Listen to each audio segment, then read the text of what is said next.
Good afternoon. Waving is okay.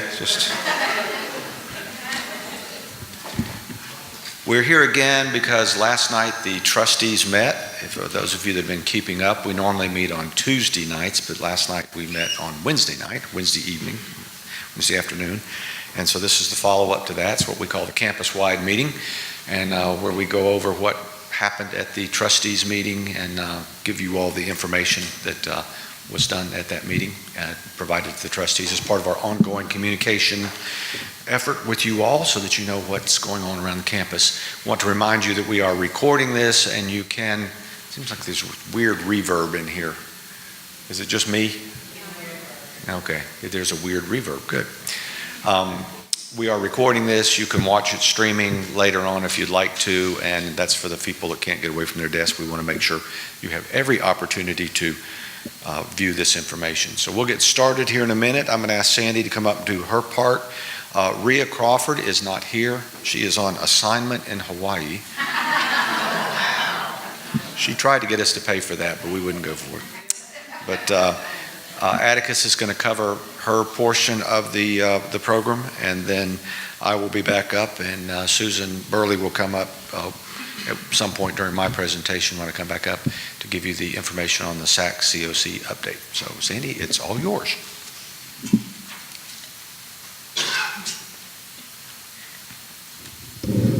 Good afternoon. I am going to be pretty brief today. I'm sure you'll be glad of that because I usually hog the whole presentation. So I'm going to introduce our newest employees or promotions since November the 1st, 2017.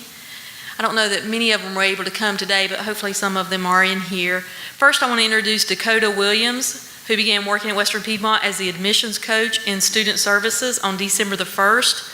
Dakota's recent work experience includes probation parole officer for the North Carolina Department of Public Safety, business analysis for Transportation Insight in Hickory, part-time writing center consultant at Caldwell Community College, and also a substitute teacher and basketball coach for Burke County Public Schools. Dakota earned her Associate in Arts degree from Caldwell Community College and then a Bachelor of Social Work from Appalachian State University. So we want to welcome Dakota here with us. Jenna Chapman began as our cosmetology instructor in the Business Public Services and Academic Support Division on January 1st. Jenna's most recent work experience includes adjunct cosmetology instructor for Western Piedmont and hairstylist at Premier Studio in Morganton. She previously taught cosmetology at Caldwell Community College, and Jenna earned her diploma in cosmetology at Caldwell Community College. Lisa Serby began January 1st as nursing instructor. Lisa's most recent work experience includes adjunct nursing instructor at Western Piedmont, clinical nurse educator for the Medical Affairs Company, and administrative support supervisor for Carolina's healthcare system, Blue Ridge. Lisa earned her Bachelor in Science in Nursing from Appalachian State University and a Master of Science in Nursing from East Carolina University. Christina Rasmussen was promoted to bookstore manager on February 1st. Christina began full-time employment at Western Piedmont as bookstore technician 1 on February 16th, 2010, and was promoted to bookstore technician 2 on June 27th, 2012. Prior to working at Western Piedmont, Christina worked as cashier for UNC Wilmington Bookstore and also at Barnes & Noble. Christina has also held positions such as substitute teacher for McDowell County Schools and daycare worker for Burke County Schools. Christina earned her Associate in Arts degree from Western Piedmont Community College and a Bachelor in Fine Arts degree in Creative Writing from UNC Wilmington. Next, we have Crystal Yang, who began full-time employment as project manager for Industry Services and Customized Training Program on February the 1st. Crystal's most recent work experience includes HR intern for Continental.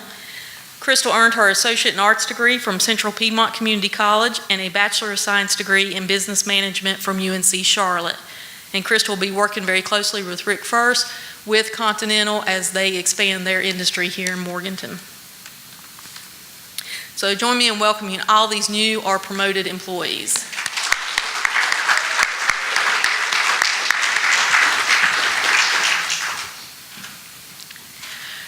From the trustee meeting last night, I basically went over our budget allocations, transfers, and reversions that we do at each trustee meeting.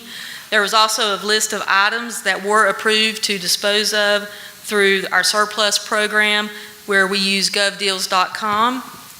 There was approval to accept a donation, which was a dental x-ray machine that Tammy Glover was able to work with a local dentist to support that program as they move over to Foothills Higher Education Center, and that was approved for that donation. The trustees approved the donations of items that are capitalized items, which are $5,000 or more. There was also an update of our facility projects going on campus and an approval to increase the budget for construction costs for the Pottery Kiln building as we finish that project. Then, as per law, there was a discussion on pension spiking notification letter from the retirement system. There's no liability for our college at this time for any pension spiking, but it's a process that all state agencies who are part of the retirement system have to go through to inform their board that this is out there. So those are the things that I discussed with the trustees last night. A security update that we want to make sure to provide everybody with each time that we meet.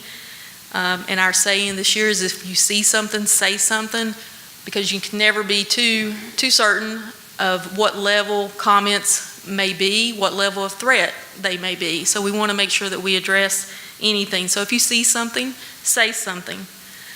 Our emergency communication system is up and going. We have tested it, and we are going to begin next week sending out some emails to make sure that faculty and staff can download the mobile app that we've been referring to, and also an email to our students that will let our students know how to download that as well. The instructions are out there on the internet now under messaging services, so you can certainly go out there and see that, but we'll make a concentrated effort to send those emails out to faculty and staff and also employees over the next few weeks.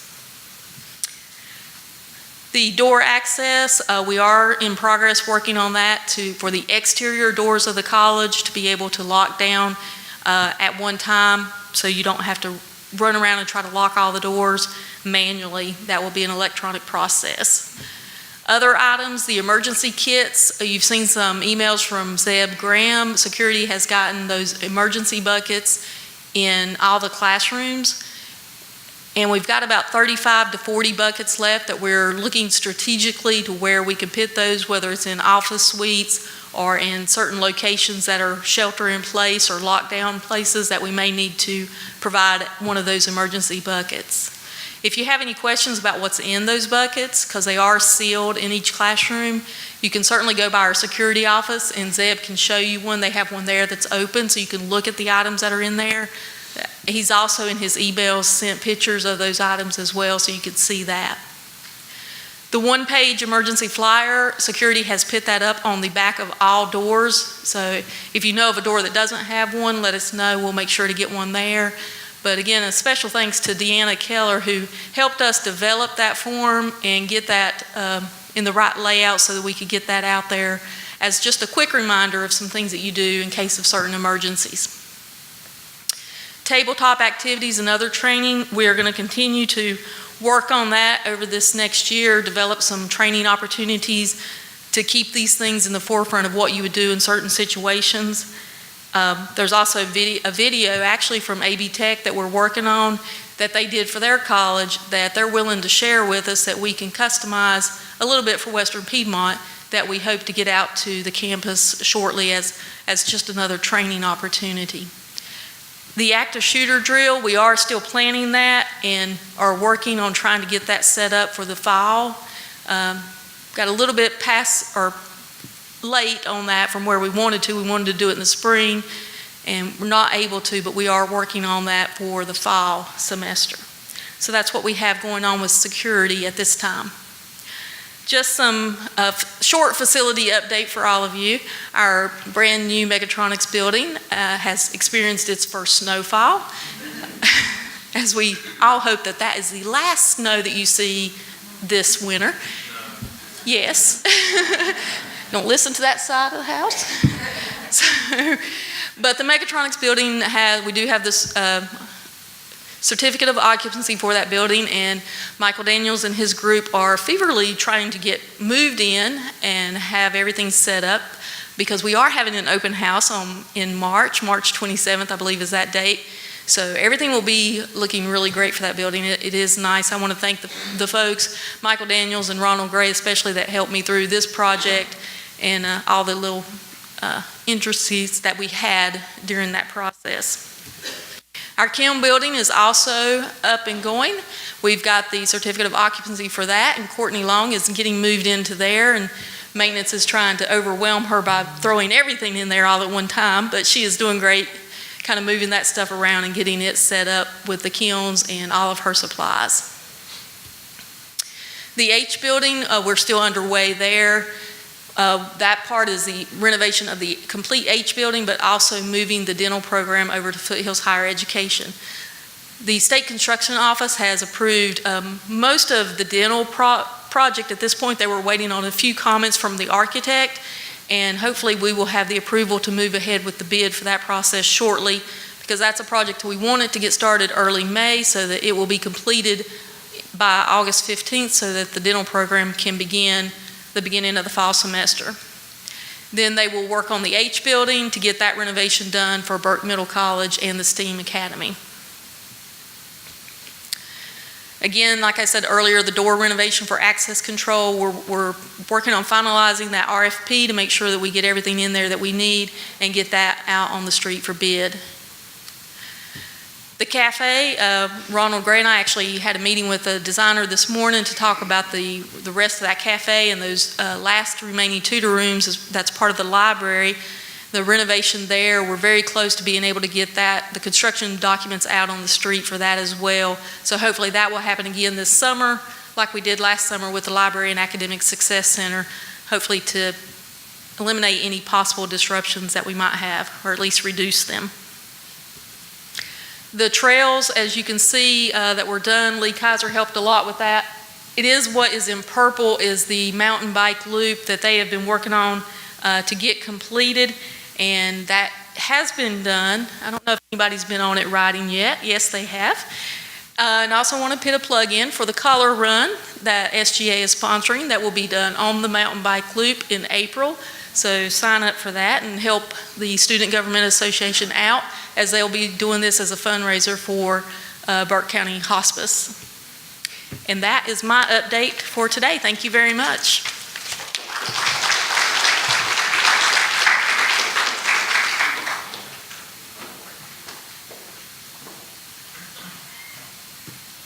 So whoever has the mic last wins more snow.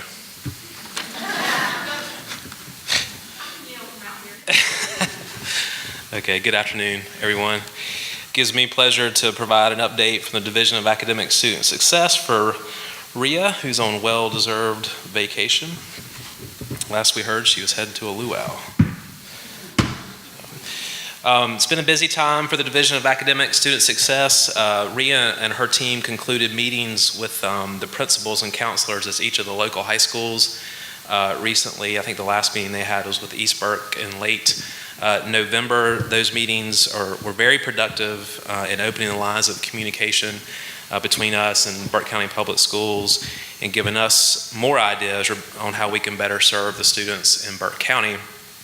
That's a great example of what Rhea and her team have done to really enhance the relationships at Burke County Public Schools, particularly at each local school level. And so we really appreciate the work that's been going on there. Rhea, along with Susan as our Director of IR and Evaluation, Lisa Mauney is a QEP Director. They all attended the SAC COC annual meeting back in December.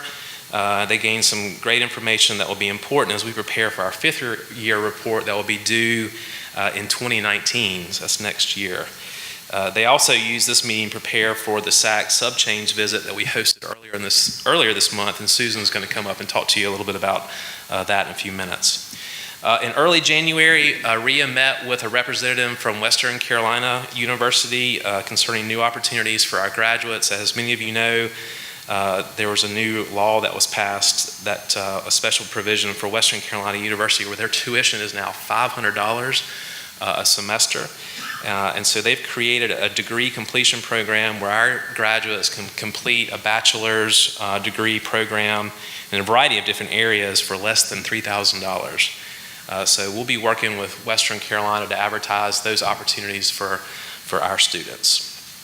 On February 6th and 7th, we had an on-site evaluation with NIMS, which is the National Institute for Metalworking Skills. Our machining program is attempting to become accredited by NIMS, and our instructors are actually in the machining program already accredited by that entity, and now we want the program to be accredited. And the team visited here.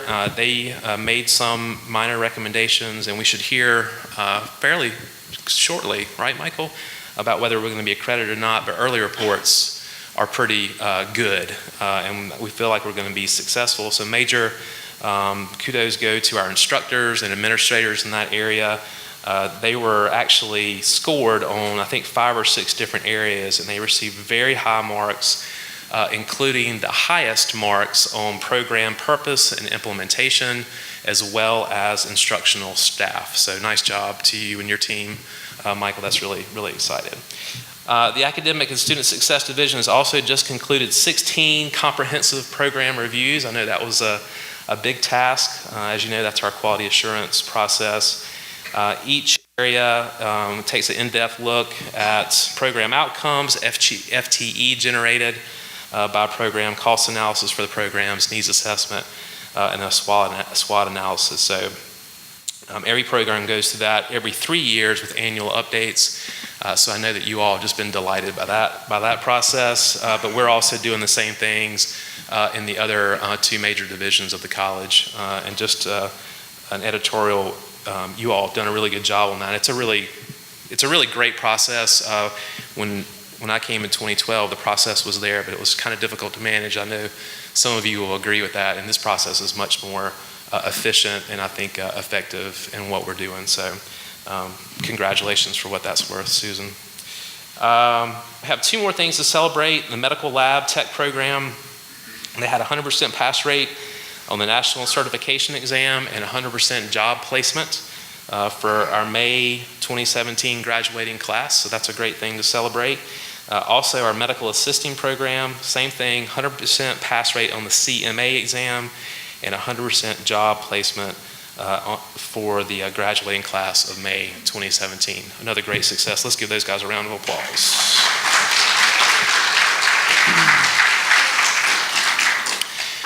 From the Division of Workforce Development External Affairs, there's several things I'd like to share with you.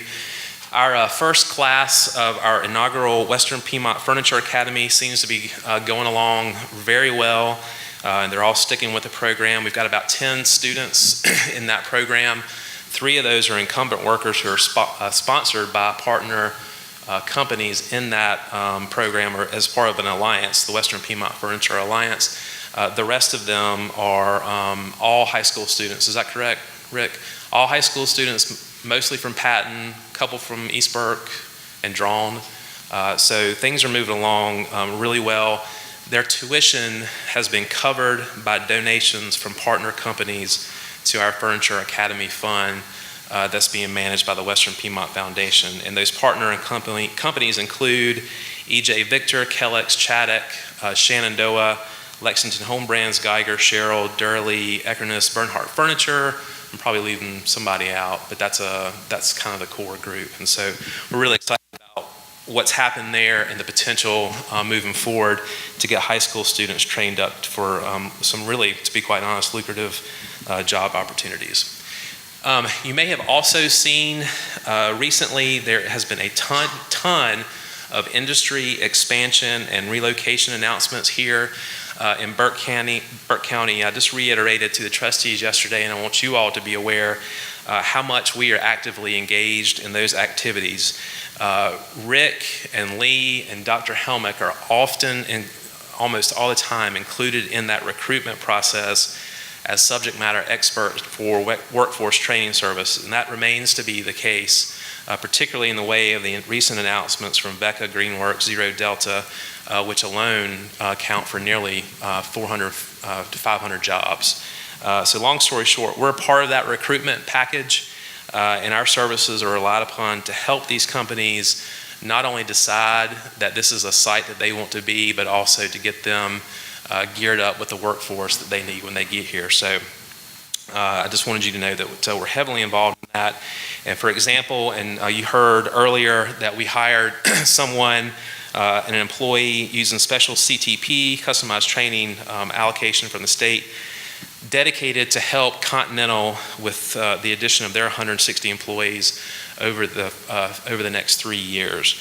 Crystal Yang began employment as a project manager on the 1st of February. She's a full-time rep of Western Piedmont Community College located at the Continental plant. That's a kind of a first-time situation for us, but I think that's a great opportunity for us to be right at the beginning throughout the end, if there really ever is an end, of getting people trained and onboarded to meet Continental's needs.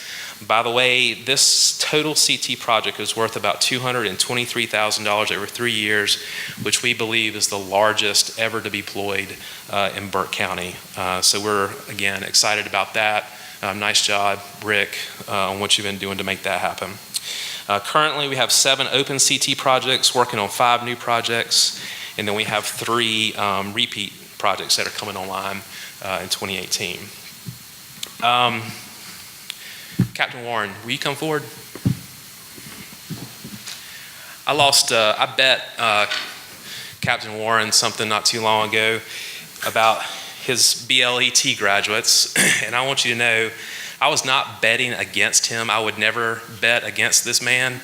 I was betting for him, but the bet was that all of his graduates would not be employed by a certain date, and they've all been employed, and 17 of the 19 are 100% employed.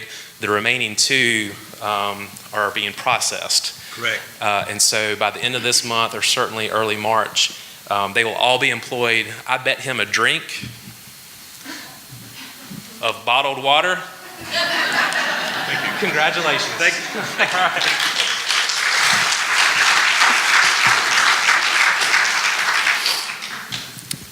You didn't think I was going to pay up, did you? I knew you would. All right. We'll have a new report to the community from Dr. Helmick to share with you soon. Amy has done a really good job of putting that together, so we'll make sure you have a copy of that in the next couple weeks. We're starting to plan for our 34th annual Golf Classic to raise money for the foundation. That's going to be on May 7th at Mimosa Hills Country Club. And if you would like to play, please do so. I know several of you have come out and played for that tournament in the past. And finally, it's my pleasure to announce the recipients of this round of the Western Piedmont mini grants that you all know about. These grants are funded by gifts to the annual giving campaign, including each of you who donated to the employee giving campaign in the fall. So thank you very much for making this possible. So without further ado, I'll just get right into it. Rachel Bradshaw is representing the HEAT programs. She's receiving funding to purchase equipment to facilitate training for students in our medical assisting program, particularly in the area of pulmonary function testing. So congratulations, Rachel. Jonathan Crumpler, representing the HEAT programs, he's going to receive funding to send DEET instructors and students to the East Coast Game Conference in Raleigh later this spring. So congratulations, Jonathan. I thought I saw him. There he is. Congratulations. Terry Dole, representing Arts and Sciences program, she received funding to support Mike Wiley's return to campus to perform the Breach of Peace next Wednesday, I believe, as part of our celebration and recognition of Black History Month. So thanks, Terry, for making that happen, and congratulations.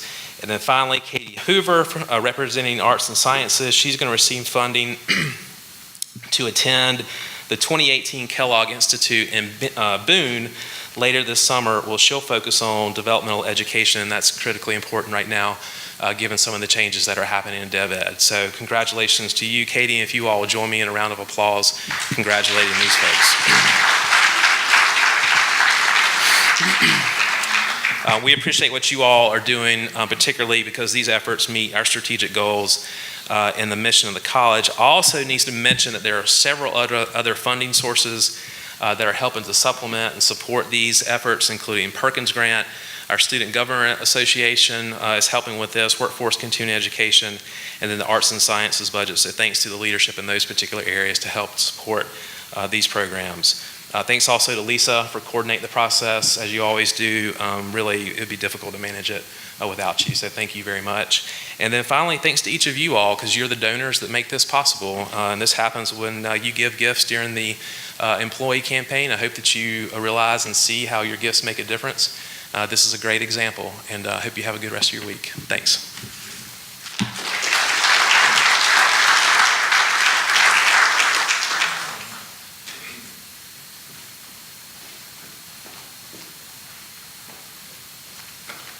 Thank you, Atticus. No snow. Last person with the microphone.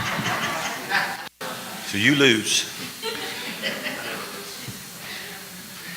What I'm going to do is move forward with the trustee meeting update, my portion of that meeting, and also some of what the trustees covered in that meeting, some things that were decisions that were made. Let me get to my notes here. This is always the struggle. I have 4 documents that I'm working from and try to not leave anything out. Annette Joy came and did a great presentation from the Faculty Staff Council, reported on the meetings that they've been having and what's been going on in that area. I appreciate that, Annette. And then we did talk to the trustees about a number of other things that were going on, personal business that they need to be taken care of to keep them certified. We did have an approval to terminate a number of programs, 3 programs specifically, CNA, phlebotomy, and sustainable technologies. Those were curriculum programs. 2 of those programs have moved to the continuing ed side in order to be able to better serve the students.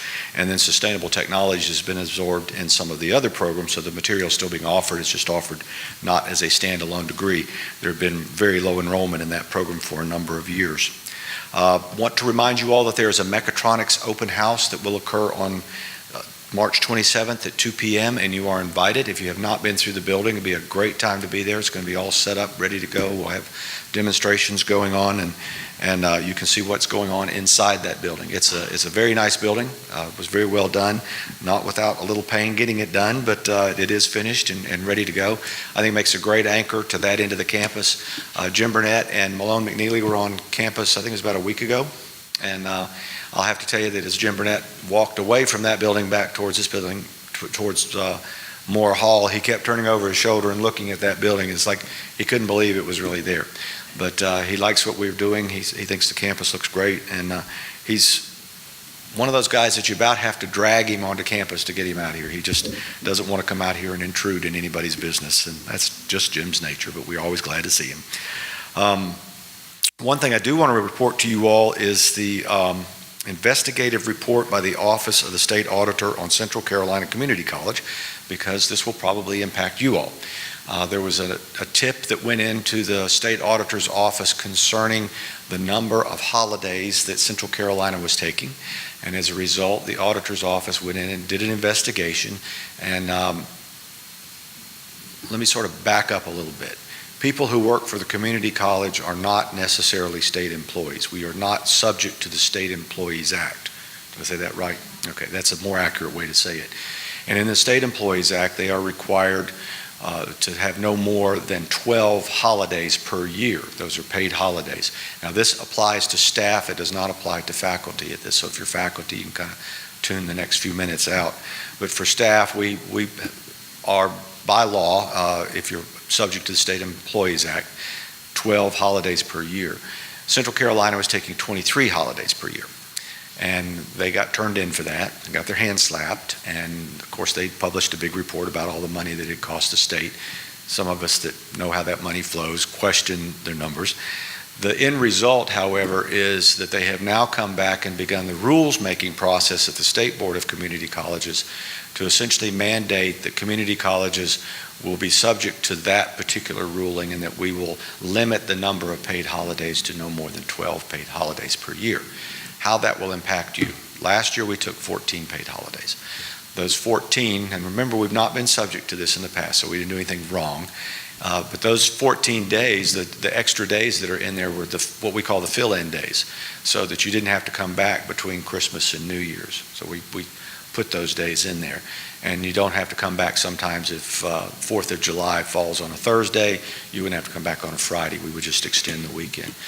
There is a little flexibility in the 12 days, but not a lot of flexibility. So going forward, we will see what the rule is, but when the rule comes out that says we shall take no more than 12 days and we have to adjust the calendar, remember it's not us, it's them. That we were being mandated to do that by the State Board of Community Colleges in cooperation with the North Carolina Community College System. So if you hear that, we didn't do anything wrong. We've been okay on what we've been doing. Some years we take 12, some days we take more. But there is going to be a rule that comes out as a result of that. Sometimes when people get a little bit over the top with the number of days they take, someone else has to come back in and regulate. I think if it had been 14 days at Central Carolina, they would have said, probably not worth dealing with. But 23 days maybe tweaked them a little bit. I'm going to ask Susan to come up, and then I'll come back and finish up a few of these other things. She's going to talk to you about our SACS COC substantive change that occurred here. It's good news, and we've given you all a little information, but I wanted her to cover the little broader network. So, Susan? Thanks, Dr. Helmick. Well, as many of you are aware, we had a visit from a SACS accreditation team about 3 weeks ago. And typically we don't have on-site committees from SACS COC come to visit us except when we go through our reaffirmation process. And the last visit was in 2014. Next one will be in 2024, hopefully. But sometimes in between those time periods, there are actions known as substantive changes that can trigger an on-site visit. And this past fall, we had two substantive changes. One was the new cosmetology program at the Cosmetology Center, and the Cosmetology Center is considered an off-site location, so therefore it had to be visited. And then the other change was the use of the 4 high schools for our CCP Academy. Since students could earn more than 50% of their program credits at the high schools are now considered off-site locations, and that triggered a visit. So anyway, we had 4 people come and visit. They're not actually SACS COC employees. They are our peers. They represented 4 other community colleges in the Southeast. They came and spent 3 days with us. They basically went and visited Freedom High School and Drawn High School. They wanted to see the classrooms where our students meet there. They were interested in seeing the libraries and then actually speaking with the students. And basically they wanted to make sure that the students are receiving the same level of service at the high schools as they would if they were a traditional student here on campus. So they were very pleased with what they saw, and they also spoke with faculty members in those programs. So after their visits to the high schools were completed, their final report will indicate that they have no recommendations for us. So we anticipate that we will have final approval on the high schools after their June governing board meeting. During this time, they also visited cosmetology, and once again, they wanted to tour the facility, make sure that we had adequate classroom space as well as laboratory space. They met with students there as well as faculty members, and then also our department head and dean. And they really wanted to make sure, how are we overseeing the program since it is an off-site location? And once again, our students receiving comparable services there as they would if they were here on campus. And again, they were very pleased with what they saw there. They did come back with one recommendation, and it's not that we were doing anything in violation or doing something wrong, but they did want to see us have a more formal live work policy at the center. And that's because our students are working on live clients. So anyway, we have sort of bits and pieces of that already in place, but maybe not necessarily in the format that they wanted. So over the next several months, we'll be working to put together that live work policy, and then we will submit that, and we anticipate that we'll have final approval on the Cosmetology Center in December when the SACS Governing Board meets. So all in all, it was a very good experience. Everything went well. I would like to thank everyone that helped us throughout this process. It really did involve a number of individuals to make this a success. And so our next major SACS COC report will be due in September of 2019, and that will be our 5th year report. We do not anticipate having an on-site visit at that time, but it will be a fairly detailed report, so I'll be calling on a number of you this coming fall to begin that process of preparing the report. So again, thank you for everyone that helped us, and we'll continue to keep you updated if we have any additional input from them.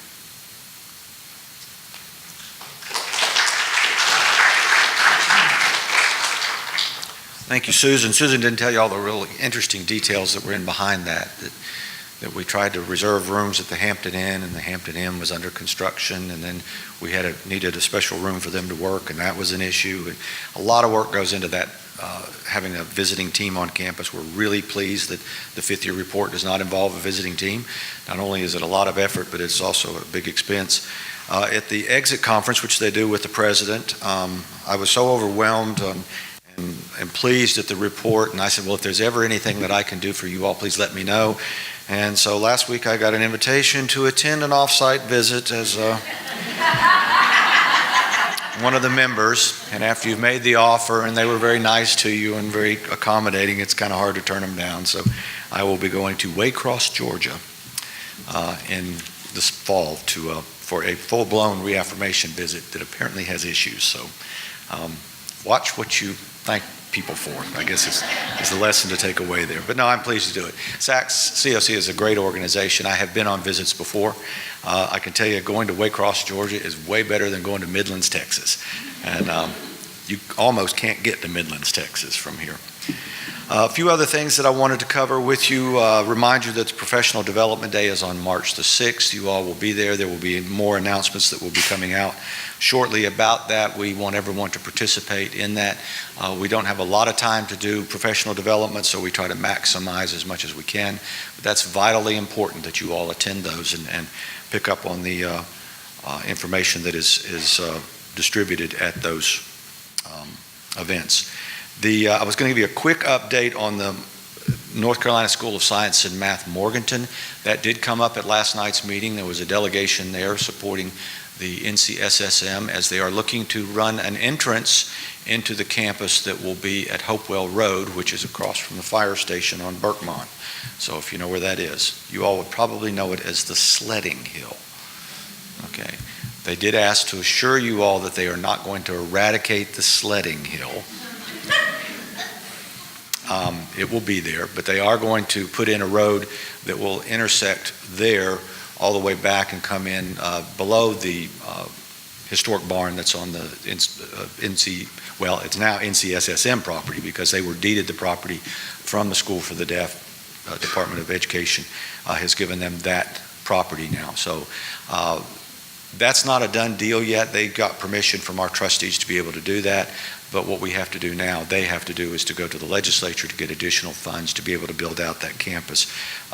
That campus is going to be spectacular. It's going to be really pretty. It's going to be a nice entrance road in. We will pick up an advantage from it because it will give us an additional exit from this campus. We will tie in off of that road into our campus. So that's part of the ask from the legislature. So that in the event of an emergency, it's always been one of the concerns at this campus, how do you get off campus in a hurry? We will literally have people down there directing it. If you go this way, you're going to turn left onto Berkmont. If you go this way, you're going to turn right. And so we will split the traffic that way and get people going out. I think you all are aware that exit 103 is slated for renovation, and that is going to be a big mess starting in, about a year? 2018? 19. Okay, that's what I thought. Starting in 2019, they're going to tear it all up. They're going to redo it, and it's going to be interesting. The work that they'll be doing. But as part of that, they'll be tying in the NCSSM piece also, so that, but we will come out of this actually better with an additional exit. There's going to be one of those roundabouts in the middle of it is the current plan for that. So it's going to be kind of fun. You ever get on a roundabout and fear that you can't get off? Yeah. Okay, so I'm not the only one that feels that way. There's several in Hilton Head that I get on and I think, where do I get off of this thing? My father-in-law used to took our daughters to England once, and if you didn't give him directions on which way to go, he would just take the first one that he came to. And they wound up in some very strange places. I did update at the faculty staff council meeting a little bit on the salary plan. The salary plan has been approved. I did update them on that. The further updates on the salary plan will come through the regular supervisory channel, so you all will be notified of what all has occurred with that. We're not going to get into the details of that in this meeting. It's a meeting all by itself. So we've given that to the deans, and that will flow down through those channels. If you do have any questions, we'll be glad to talk to you about the salary plan as it comes out. We will be feeding you more information on that. But the salary plan is finished. That's the good news. The bad news is, of course, that the budget has not been great, so we don't have any money to implement the salary plan at this point. But having the plan in place does allow us, as the money comes from the legislature through the normal channels, to be able to plug those funds into the salary plan. We have had some ongoing discussions about the Emergency Services Training Center, and that continues to be a discussion. I think you all are aware of our Emergency Services Training Center. As part of the Broughton study, if you watch the information that has been provided, that area becomes a stormwater containment area and basically is underwater. We have been in discussions. Lee Kaiser has done a tremendous amount of work on could we relocate that somewhere else and what would that involve. Those discussions are ongoing. No decisions have been made. So let me repeat that. No decisions have been made about the ESTC moving. We have put price tags on locating to other places. We've looked at a couple of different sites. We have some pretty innovative and exciting plans, but at this point all they are is plans for discussion. But I want you to be aware that if you hear that in the community, you can tell people, look, it's being discussed, but we haven't moved it yet. Our position on that is that what we have works great for what we're doing. We can't grow any there, that the soil doesn't allow us to do some of the things that we want. And it's not really a big enough spot, sort of hemmed in by creeks and hills. So we would not be able to expand beyond what we have, which is part of the reason why we would look at going to an alternate site. But it's a great facility for what we do. It was well built at its time, and we're continuing to use it heavily. But just want you to be aware that there are no immediate plans to move that. Did want to say a quick word about security. Sandy mentioned that on the heels of the shooting that was in Florida last week. It's been, I think, exactly a week ago, hasn't it? That we are very vigilant and watching very carefully everything that goes on this campus. There's hardly a day that goes by that we don't deal with some student issue that could devolve into security. But we need your help. If you see something, say something. Those of you that have been involved in some incidences on this campus where we've had student issues, I hope you are appreciative of the fact that we respond, and we respond very quickly. And we make decisions quickly and we move on with it. And that's what we plan to do here. But we will need your help, and we need your help to take these security practices, lockdown drills, and active shooters very seriously. We're spending money to do that, but it's also to keep this institution safe. And there's nothing that we do that doesn't start with how do we keep the institution safe. And we appreciate the folks in security. Zeb and his folks are doing a great job of keeping us safe on this campus. And I hope you appreciate that, but we need your help. A word about enrollment. It is not quite what we would like it to be. We slipped a little bit in the spring semester. We were up a little bit in the fall semester.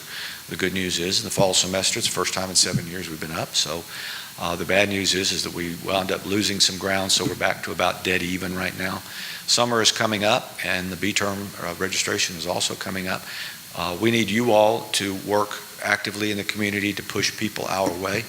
We always cancel classes in the summer, so it would be great to fill those up if we could.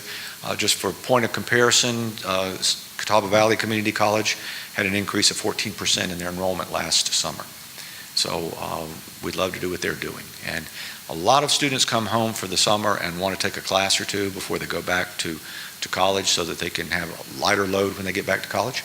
And we would love to accommodate them. We typically have a lot of arts and sciences classes that would fit their needs. So help us recruit those students into that. But enrollment needs to get up, because everything that we tell you when we have issues here starts with low enrollment. And low enrollment, as you're aware, we've talked about this in the before, it's a 2-year rolling average.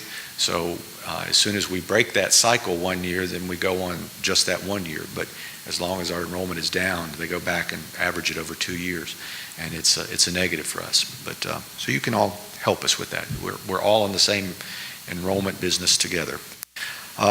Do want to mention our core values. I think you all are aware that through Part of our strategic plan has been to emphasize, and this actually comes out of the President's office, emphasizing the attainment of core values and demonstration of core values by individuals or groups on campus. So I'm going to do these in no order other than the order that they were printed. For the last several months since we met the last time after the trustees meeting, we've had 3 core value announcements that have been done, and I just want to remind you what some of those are. In November of 2017, Rusty Harrison was highlighted as a recipient of the core values because of his willingness to extend his time, effort, and knowledge in supporting and providing professional development for his colleagues, both internally and externally. I think all of us have had an opportunity to witness Rusty in his efforts at demonstrating core values through professional development. He does that on his own. He doesn't get extra pay for doing that, but he has done a number of things at the professional development days and given presentations at the psychology and sociology and psychology conference. I didn't see Rusty here. He's not here, is he? But if you see Rusty, tell him congratulations again. We did push that out through email. But so Rusty has done a great job for us. Also want to highlight the Tom Frost efforts and his conception of the Career and College Promise. This was the January 2018 Core Values Award. And Tom has envisioned the idea for the CCP Academy that Western Piedmont is now implementing it for the Burke County Public High Schools, and is noted by his dean, Anne-Marie McNeely. The idea had the potential for generating more FTE and recruiting more AA and AS students. Tom routinely contributes new ideas, both large and small, that improve teaching and learning, advising, and program administration for the Arts and Sciences Division, and ultimately for the entire college. So Tom is another one of our standouts, and we always like to acknowledge those people that are demonstrating core values. And finally, a group that got together and demonstrates the core values on our campus, and that core value of service. We take pride in serving the needs of students of the community by actively participating in service learning, civic engagement, and collaboration in community partners, is what it says on our strategic plan. And that's the ABC for Kids group. This year they had a great event where they brought students in, children in, and they received an apple, a book, and a coat. It's a great program that's been going on for a number of years here. So our thanks to those of you who participated in the ABC for Kids. They wrapped gifts, collected donations, shopped for coats, and volunteered during the event. So thank you. So we all applaud your efforts. So let's give all of these folks who demonstrated core values.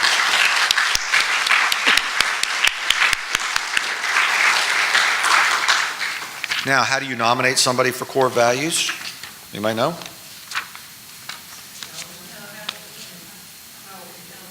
That's it. Tell us how we're doing. So you go on the website to the Tell Us How We're Doing, and you type in your information, and we sort of take it from there, and we assign a core value to that. We have several candidates who are in the queue, so to speak, and we're working on those groups, but we're always looking for more. We plan to do this every month. It's an initiative out of the President's office to improve communication, but also reward and acknowledge what we're doing with core values. But thank you all for your participation in that. Also on Tell Us How We're Doing, if you have any questions about anything that has come up in here, we'll be glad to answer those. If you put your name down, we get back to you. So if you have a direct question, you want to do it that way, that's fine. You can go through the regular route if you want to do it that way. If you have a complaint or concern, I will assure you that all complaints and concerns are taken at the senior staff level, and we do look at every one of them. We've had some housekeeping concerns that have come up, and we immediately get on those. Each time one of those issues comes up, we assign it to a vice president based on what their area is, and the vice president investigates it. Sometimes the president investigates it, but all that information comes back, we get feedback. We do not go back and try to figure out who sent what comment in so that we can get back at you. That's not what that's intended for. We're trying to improve communication, and we really have, if there's a way to track those down, I don't know what it is, but we've never done that, nor will we do it. And so you can be assured that your comments are anonymous if you have a complaint. We can't improve the institution if we don't know where the issues are. We think it's perfect from our standpoint, but we also know that there are things that can be done to make it better. So you all can help us do that. I appreciate your attendance today. Again, if you have any comments, any things that you'd like to feedback to us, use that, Tell Us How We're Doing, and we will see you all in April at the next after the next trustees meeting. Thank you.